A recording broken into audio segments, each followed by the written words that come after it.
Doon sa nagtatanong po kung paano daw kumuha ng student permit para magkaroon ng driver's license. So, ito po is para sa mga bagong followers natin at sa mga nagtatanong.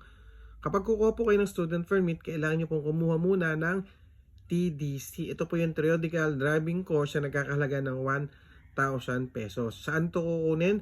Ito po ay kukunin sa mga accredited LTO na driving school o school na accredited po ni LTO. Kapag meron na po kayong TDC, ito po ay 2 days na seminar or 15 hours.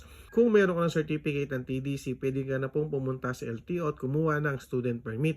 Ang kailangan po sa student permit, mga kaibigan, ay kailangan po niya ng PSA o passport or meron pong ibang LTO na tinatanggap po yung mga ibang ID. Pero ang pinaka maganda po talagang dalhin ay yung PSA natin.